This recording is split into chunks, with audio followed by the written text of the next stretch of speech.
22 ରୁ 40 ସୀମାନ୍ତ ଗ୍ରାମୀଣ ମହୋତ୍ସବ। 40 ରୁ ସୀମାନ୍ତ ଗ୍ରାମୀଣ ମହୋତ୍ସବ ଆସନ୍ତା 22 ତାରିଖରୁ ଆରମ୍ଭ ହେବ ବୋଲି ଆଜି ଅପରାହ୍ନରେ ନୂଆବଜାର ସ୍ଥିତ ମହୋତ୍ସବ ପଡ଼ିଆରେ ଅନୁଷ୍ଠିତ ଏକ ସାମ୍ବାଦିକ ସମ୍ମିଳନୀରେ ସୂଚନା ଦେଇଛନ୍ତି। ଏହି ସାମ୍ବାଦିକ ସମ୍ମିଳନୀରେ ଉପଦେଷ୍ଟା କମଳ ଚକ୍ରବର୍ତ୍ତୀ ଅଧ୍ୟକ୍ଷତା କରିଥିଲେ। ଅଶୋକ ଦାସ, ପ୍ରଦୀପ ପରିଡ଼ା, ଚିନ୍ତାମଣି ଚେନା, ସାଂସ୍କୃତିକ ସଂଯୋଜକ ମନୋରଞ୍ଜନ ଦାସ, କାଉନସିଲର ତଥା ଉପସଭାପତି ଶିବନାରାୟଣ ମହାପାତ୍ର, ସୁଧୀର କୁମାର କର, ଜଗଦୀଶ ନନ୍ଦୀ, ଦୀପକ ସେନ, ଦୁର୍ଗାଶଙ୍କର ଭୂୟାଁ, ସୁଜୟ ଗିରି, ସୌଭିକ ଜେନା, ମିଡ଼ିଆ ସଂଯୋଜକ ଜଗନ୍ନାଥ ଗୋଛାୟତ ତଥା ମହୋତ୍ସବ କମିଟିର ବହୁ କର୍ମକର୍ତ୍ତା ଏହି ସାମ୍ବାଦିକ ସମ୍ମିଳନୀରେ ଉପସ୍ଥିତ ବକ୍ତବ୍ୟ ପ୍ରଦାନ କରିଥିଲେ। 10 ଦିନିଆ ଏହି ମେଳା 31 ତାରିଖରେ ଉଦ୍ଯାପିତ ହେବ। ପ୍ରତ୍ୟହ ମହିଳା ସମାରୋହ, ଆଦିବାସୀ ସମାରୋହ, କୃଷକ ସମାରୋହ, ଉତ୍କଳବଙ୍ଗ ମୈତ୍ରୀ ସମାରୋହ, ଭିନ୍ନକ୍ଷମ ସମାରୋହ ଅନୁଷ୍ଠିତ ହେବ।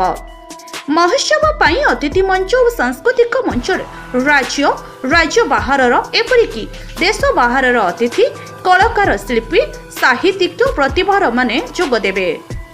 ସେହିପରି ସୀମାନ୍ତ ନୃତ୍ୟ, ସୀମାନ୍ତ ସଙ୍ଗୀତ ପ୍ରତିଯୋଗିତା ଅନୁଷ୍ଠିତ ହେବ। ମଦ୍ୟପାନ କରିଥିବା ବ୍ୟକ୍ତିବିଶେଷଙ୍କୁ ମହୋତ୍ସବ ଭିତରକୁ ଛଡ଼ାଯିବନି ବୋଲି ସାମ୍ବାଦିକ ସମ୍ମିଳନୀରେ କୁହାଯାଇଛି। କମଳ ଚକ୍ରବର୍ତ୍ତୀ, ଆମେ ଆସନ୍ତା 22 ତାରିଖରୁ 31 ତାରିଖ ପର୍ଯ୍ୟନ୍ତ ଜଳେଶ୍ୱରରେ ଏକ ସାଂସ୍କୃତିକ ମହାକୁମ୍ଭ ଜଳେଶ୍ୱର ସୀମାନ୍ତ ଗ୍ରାମୀଣ ମହୋତ୍ସବ ସଂଗଠିତ କରିବାକୁ ଯାଉଛୁ। ଏଇଥିପାଇଁ ଆଜି ଏ ସାମ୍ବାଦିକ ସମ୍ମିଳନୀ। ଏହି ମହାକୁମ୍ଭରେ ଓଡ଼ିଶାର 30ଟି ଜିଲ୍ଲାରୁ ବିଲୁପ୍ତ ହେଉଥିବା ଲୋକକଳାକୁ ଆଣିକି ପୁନର୍ଜୀବିତ କରିକି ଲୋକଙ୍କ ସାମ୍ନାରେ ଉପସ୍ଥାପିତ କରିବା। ଆମ ସ୍ଥାନୀୟ ଭାବରେ ଜଳେଶ୍ୱର ଯେଉଁ ବିଭିନ୍ନ ଲୋକକଳା ଅଛି ଏବଂ ଏଠି ଯେଉଁ ପିଲାମାନେ ଆଗକୁ ବଢ଼ୁଛନ୍ତି କଳା ସାହିତ୍ୟ ସଂସ୍କୃତି ଦିଗରେ ତାଙ୍କୁ ପ୍ରୋତ୍ସାହନ ଦେବା।